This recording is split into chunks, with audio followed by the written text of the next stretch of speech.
Ya estamos de vuelta para conversar con Cristian Cuevas. Cristian, quiero reiterar la pregunta. ¿Cuál es el análisis suyo de lo que está pasando hoy día después de las elecciones en la CUT, en la Central Unitaria de Trabajadores? Bueno, primero yo creo que esta situación que se vive en la CUT a nadie le puede alegrar, y menos a nosotros, los trabajadores, a los dirigentes sindicales. Creo que es de una alta preocupación.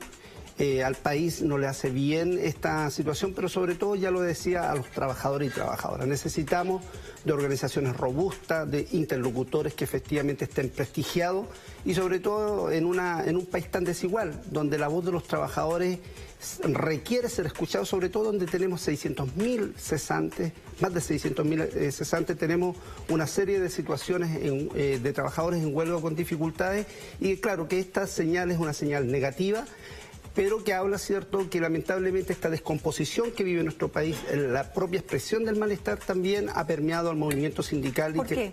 ¿Por qué, Cristian, ha permeado el movimiento sindical?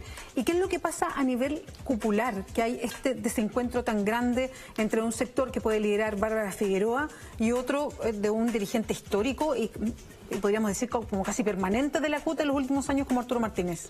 Bueno, primero yo he planteado, ¿cierto?, que acá ha sido una mala práctica que se institucionalizó en la CUT de distorsionar la voluntad de los trabajadores. ¿De qué manera? ¿Por qué?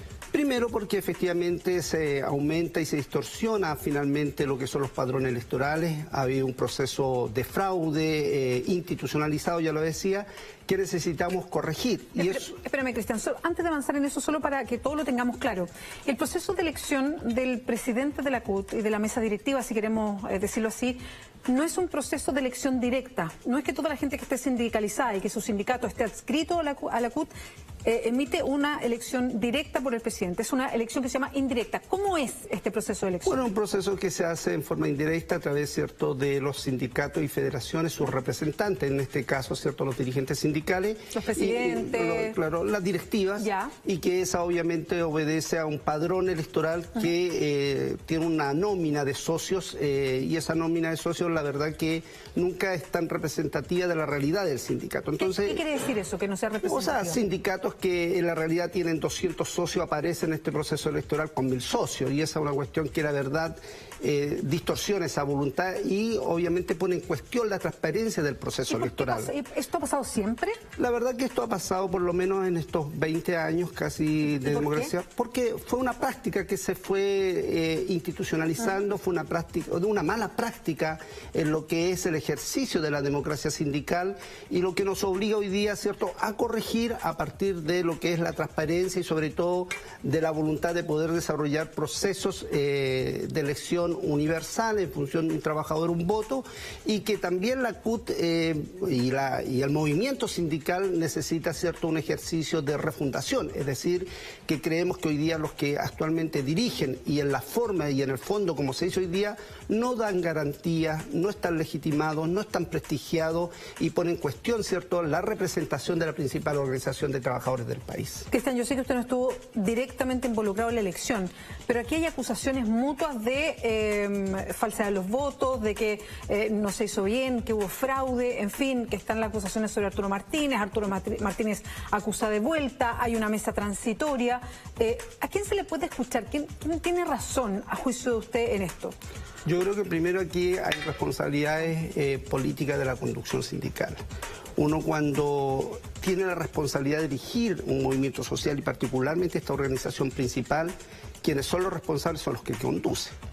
Y aquí, claro, todos plantean de que el proceso tiene cierta autonomía en función de un tribunal electoral, pero lo que nosotros conocemos y que conocemos el andamiaje interno, la verdad que esa autonomía en sí no existe en la práctica.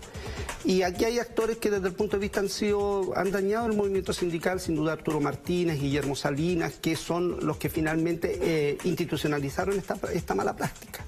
Y ahí le han hecho un daño al movimiento sindical y que, claro, hoy día se acusan mutuamente, distintas listas, pero lo que finalmente esto genera un daño a los trabajadores y trabajadoras. Y ahí uno tiene que pensar,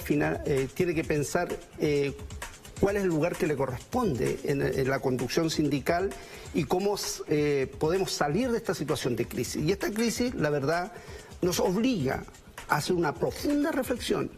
pero sobre todo, ¿cierto?, el cómo desarrollamos un proceso de democratización y de refundación del movimiento sindical que permita efectivamente abocarnos a los temas que hoy día los trabajadores nos preocupan. Y por eso fue tan débil la acción de la propia central en el proceso de reforma laboral, por eso son tan débiles su convocatoria, incluso a acciones de movilización de carácter nacional, porque no está enraizada en los trabajadores y sobre todo porque no tiene una política destinada, ¿cierto?, desde una perspectiva de autonomía sindical y de una relación también de iguales en tanto a los gobiernos, a los empleadores y con una calidad de dirigentes sindicales que prestigien finalmente a los trabajadores.